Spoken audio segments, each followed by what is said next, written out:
Hello everyone, Coach Dave here, and it's been a while. It's been a while since we made one of these videos, but I wanted to take a bit of a break, and I've obviously been busy with the academy, which some of you already know about. So we're going to jump right into this one. This is a track I do my coaching on, all of my coaching. And I hadn't done any practice before the race, Classic Peril, but because I do so many laps here, I had to give it a try. The only catch is, I was in the Lexus Group 4 car, and that car, well, at the moment it's not the quickest. So this was our practice run, and as you can see, it didn't go so well. So in this first race of the evening, which I intended to use for practice, I was at least hoping to get a good quali, but I ran wide trying to follow key, and in the slipstream I just understeered wide like an idiot and lost not only time but got a penalty, and then I ran wide at the hairpin. But towards the end of the lap I got not stuck, but I was following SDL McG over here, and I stayed quite close, and he ended up qualifying 6th for the race. So I thought to myself, okay, I'm going to be starting last, horrific, but it seems like the car has the pace. The only thing is with the Lexus Group 4 car, at the moment at least, it has a tendency to understeer quite a lot, and that will affect tyre wear around this track. This track is front limited. You need a good front end to get around. So when the tyres are new, you can do the time if you just keep turning the steering wheel basically. But once those tyres go away, it's going to be a bit tough. So anyway, here we cross the line to finish P nowhere with a stunning time of 39.6, and I'm guessing, and I wasn't checking, that at this point I probably would have done a 40 with the penalty. But then in the race, with the intention of fighting my way back, on lap 2 I get this little penalty over here from the lightest of taps. I didn't even feel the tap in the steering wheel. 1 second penalty for everything. And you can just see here, I absolutely lose my mind. That's kind of what was going on inside my head. So there was going to be no hope of making any comeback here. As you can see also, Miguel has a lot of lag. It could have been from my side, but I didn't have anything on. And in the end, after surviving the crashes around me, I finish a stunning P16. So raging, I decide I will give it another go, but first I went to have some dinner, watch some YouTube, and then came back. So again, the key to any qualifying in GT Sport is to get the slipstream, and if you have the slipstream, you have a chance. So positioning yourself on that outlap is key. In fact, these days it's more important than the fuel dumping. Just get the slipstream, which I think is going to change. It is going to change in the next update, so just be aware of that. But anyway, I've been pretty focused on it recently because I'm always keen on improving my qualifying, and after qualifying P20 in the previous run, because I ran wide, I did not want to do that again. Judging from the laps from everyone else, if you had a small nimble car you could do a 36, but I think the potential here was like a mid 37, which would have put me mid-pack. At the end of the day, when you're following someone like PR1 Fire, you're in with a chance, at least if you can stay close to him, of getting into the top 10. So I was feeling helpful at this point. I coach a lot around here. It's the track I use for the introductory class, and I use it because it's got a lot of useful corners. It's got a hairpin, chicane, it's got S's, double left, and then this unique quadruple right, which just is more an emphasis about patience than anything else. Patience on the power, especially when you have an understeery car like this. Anyway, we're still in the slipstream here, and the others are pulling away slightly, but up ahead, it seems that everyone decided to pick Tijni as their slipstream, and he kind of brought them back towards me. So at this point I finished the lap closer to PR1 than I started, and I started to think to myself right here, and in the end I actually ended up P2, and you could see in the final turn, I was pretty excited there, I did get blocked a little bit by PR1 Fire. Blocked is the wrong word. He tried to take a later apex and it caught me out, and I missed pole by half a tenth, so who knows, maybe I could have actually gotten the pole position here. Nevertheless, this car does not belong up there, so big up to the Slippo, and we start this race. TX3 Blay, very good driver, but we are, I would say, in most instances quite evenly matched. So at this point now I'm feeling pretty confident. In the FIA races, if you're starting in the top 5 and you don't get caught up in a race in the beginning, then you can break away, and finishing in the top 5 is very much possible. I did have the experience though of my tires going away in the previous race, so I needed to be mindful of that because I didn't want the same situation to happen to me again in this race. So I had to be patient and measure whether or not to actually go for the lead early on. If I went for the lead early on, and I was thinking about this the whole time, I would have kept Blay behind me. I'm pretty confident of that, but it would have also kept the rest of the pack within shouting distance, or fighting distance rather. And if he did end up getting ahead of me again, I would have been eaten alive, and any hope of a podium would have been destroyed. So initially, I just wanted to stay behind him and kind of wait for the last 2 laps and hope that I could maintain my tires until that point. PR1 Fire was the one who I considered to be the biggest threat in this race, and he started in P4. So I had one eye in my rearview mirror, kind of waiting for him to make a move to get up the field. But in the meanwhile, let's just stay behind Blay and kind of let things play out, you know.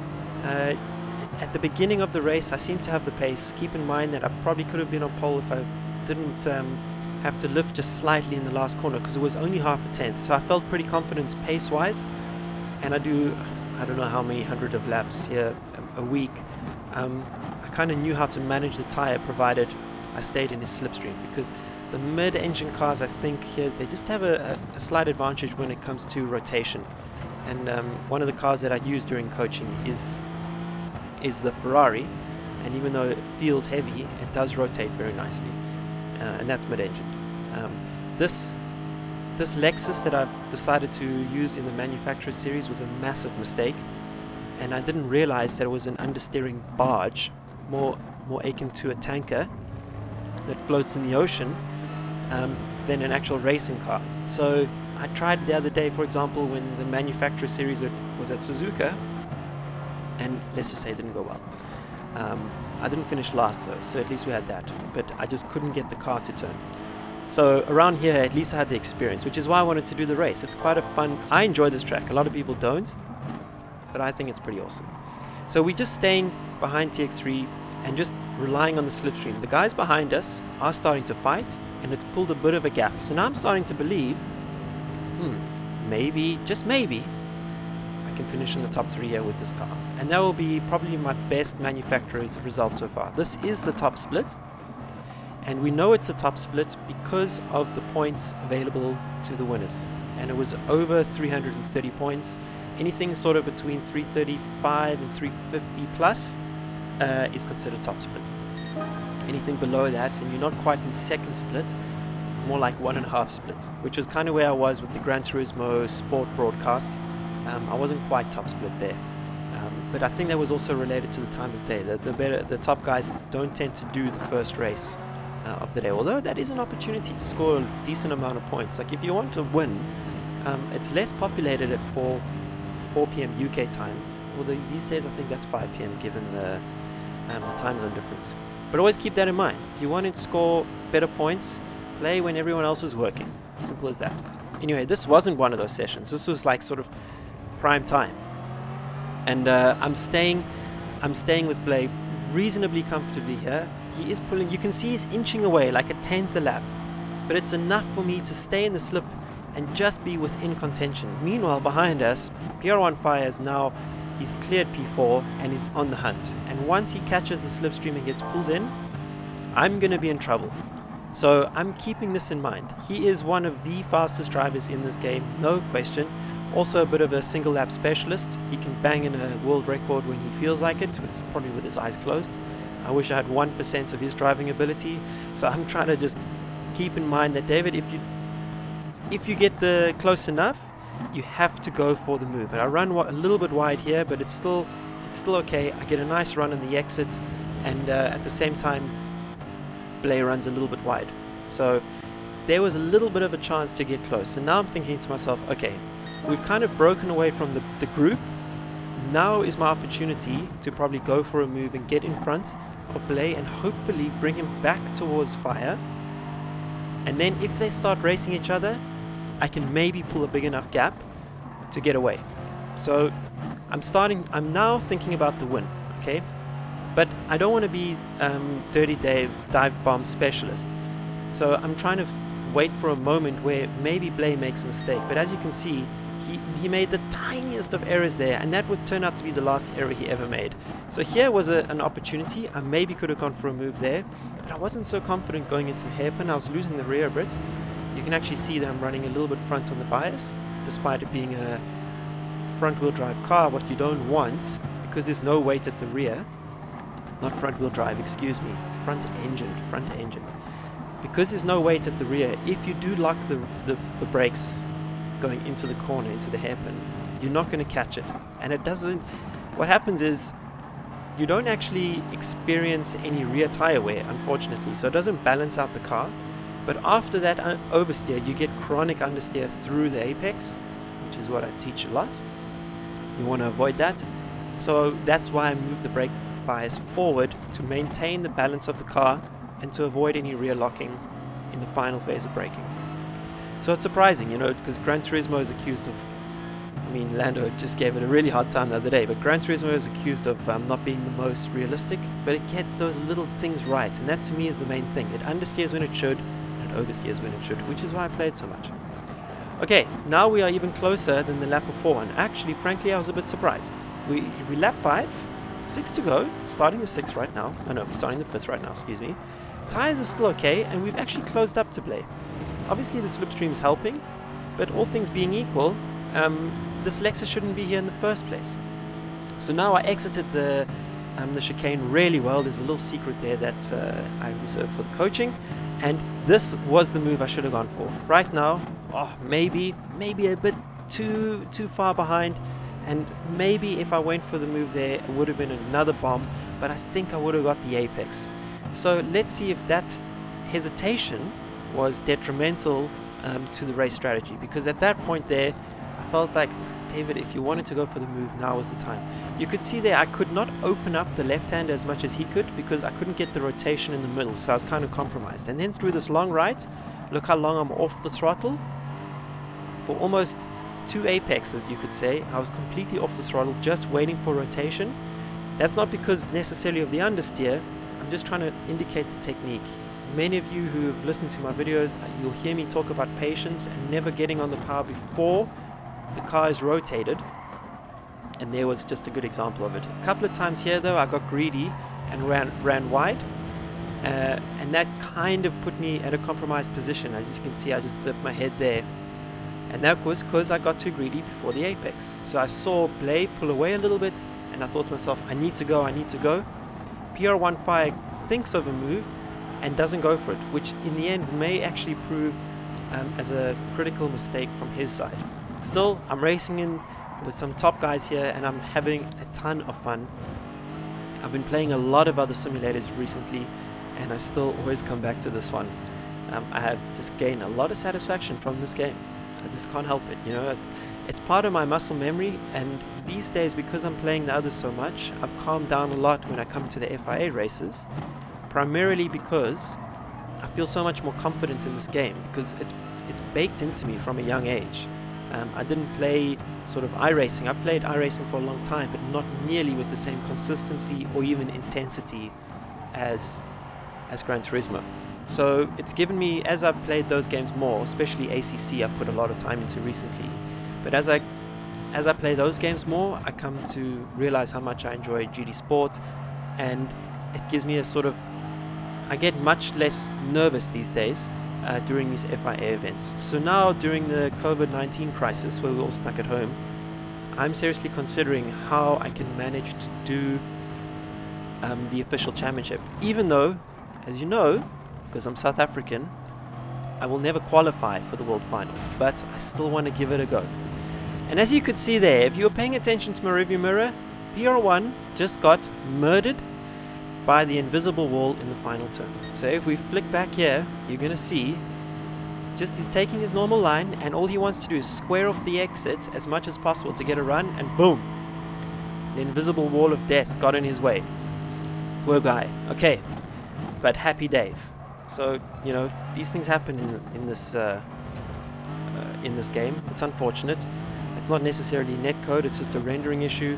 In fact, it's not unique just to Gran Turismo, but it can be quite common here, okay? I mean, I remember when I ran GT Playground, my Gran Turismo 4 lap time website, we always had to analyze the laps to see if the guys were touching walls, and we counted the invisible walls as a touch. So if you touch the invisible wall, your lap times didn't count.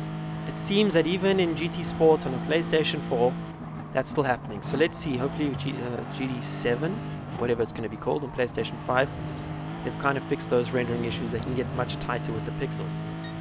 Okay, Blaze pulling away now, but up until this point, I've just been feeling confident. I missed my opportunity, should have gone for the overtake, but then again, who knows, maybe PR15 wouldn't have actually hit the wall at that point. Maybe he would be fighting with me right now. So it was never going to be a guarantee that I could win this thing, but I'm a bit disappointed in myself for not giving it a proper go. I was a bit too patient when I should have been more aggressive. But I also have a reputation of sending it and it not working out in simulators, so what can I say? You can see here, front right tire starting to get smoked.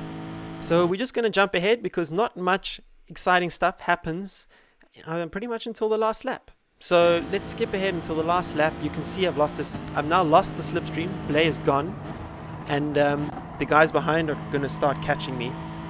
But luckily it's the last lap, so I'm actually pretty relaxed at this point. Very recently, I am going to make a video of this eventually, promise you. I did win my first top split event against Tijni at Brands Hatch, and what was cool about that one was it was another classic peril, like no practice maneuver, but it worked out in the end because we were kind of on road tires, and I love the cars in this game on road tires. But that all being said, I managed to win the thing, and I was pretty stoked about it. And then when I did the Gran Turismo live stream, I genuinely believe that if I didn't get caught out in qualifying, because I was trying to get a nice slipstream train and I got caught at the end of the train, which compromised my starting position. In the end, I just missed out on the podium there, but I think I could have won that one. And here, I ended up P2, and I ended up P2 in a car that was just simply not suited to this track. I'm sure there's other tracks this car's suited to, but I frankly have no interest in checking those out. The point is, I'm starting to feel a lot more confident in the game these days, and I'm spending more and more time at home. And the key thing here is that if you put in the hours, like I've been doing, you will see results. It's simple as that. The secret to all of these games is to put in the hours. If you want to be at the top, you have to put in the hours. Get used to the game and the muscle memory.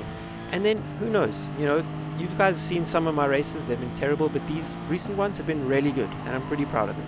So in the end, we finished P2, and I was stoked. I was pretty stoked. And yeah, I don't do the whole championship for serious. I'm now focusing more on Assetto Corsa Competizione for the ESRO events, so catch me on those. And also, I've just released a new coaching website, coachdaveacademy.com, and if you're looking for some coaching, hit me up. I also have some new coaches up in there.